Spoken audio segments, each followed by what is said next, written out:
G'day, Matthew here from Sales Results. And of course, we've got Tracey. How are you, Tracey? Well, thanks, Matt.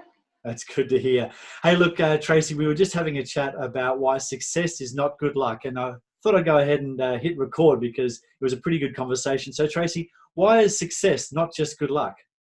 Well, interesting, Matt, because a lot of people in the technology space think they've got a great technology, they're therefore going to have a successful business.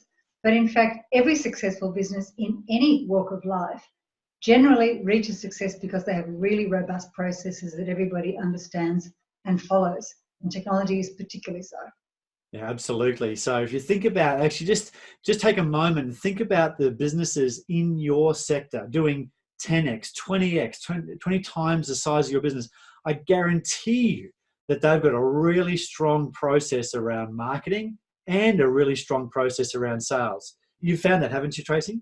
Well, actually, absolutely. In fact, quite often we find in the technology space, people don't do any marketing at all until finally, until they find themselves in a hole somewhere, competitors caught up, the pipeline's empty, and they suddenly panic and say, we've got to do some marketing. They rush out and they spend money on something expensive or some tactic that's not in any way strategic or linked to any sort of process, and they end up with no results, and they then say, oh, marketing's a waste of money. Absolutely. Whereas if they have a systematic lead generation, profile raising process chugging away in the background all the time, it becomes low level, low cost, and leads are constantly coming in. Any other non-systematic approach to marketing ends up being costly and the results are just never there. It's really hard to resource the back end of that because it becomes really lumpy, and they do their they go ahead and get some sales in through referrals or whatever area that they're focusing on, and then they've got to find all the resources in the back end, and of course that creates a lot of stress and pain in the business. So if there's a predictable machine, and that's what you and I work on, and we speak about this quite often, is that our job is not to set the world on fire in month one, but actually create a consistently growing business where the leads are coming in, where we know that one lead or X number of leads creates X number of prospects, creates X number of sales, and the business owner can be more comfortable in their growth plans because they know that 1 + 1 continues to equal 2. They can resource up effectively and they're able to grow their business with a lot less stress, right? Well, exactly. But also if they apply a systematic process, then they can control the quality of the leads, which means you won't then have salespeople saying the leads are no good because the salespeople are involved in defining what a lead should look like and what marketing needs to do to that lead in order that they will accept it. So it's a win-win situation for everybody. And any other approach really becomes what I call spray and pray, whether it's marketing, whether it's sales. If it's a matter of we don't actually know what we're doing, but we'll give it a go, that's disaster with a capital D. Exactly. So, Tracey, what do you think we should be doing, or what do you think the nice people listening to this should be doing today? What should they be thinking about?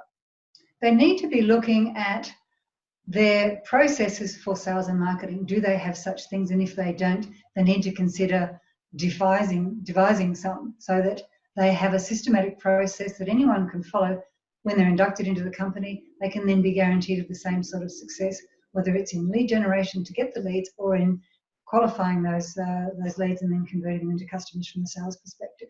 Yeah, perfect. So the takeaway for today is, so anybody watching this, is I'd love you to just take a moment, have a coffee, go for a walk, think about what the process is. Now, I guarantee you that a lot of people listening will be ad hoc. Oh, we sort of have a couple of conversations and they might buy. Have a think about what a good practice is. And a good way to actually think about that is if you became a consultant for somebody's business that looked like yours, what would you recommend?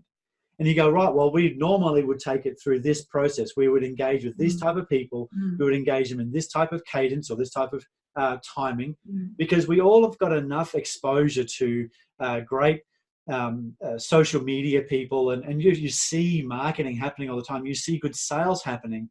And so what you can do is then you say, right, well, if I was to recommend somebody do something, take that business hat off, say, I'm looking at somebody else's business, what should they be doing? And then, of course, look in the mirror, because it's going to be the process you should have a look at in your own business. I'm happy with that. Very good. Excellent. Hey, Tracey, thanks for taking the time today. Talk to you later. Bye for now. Okay, bye.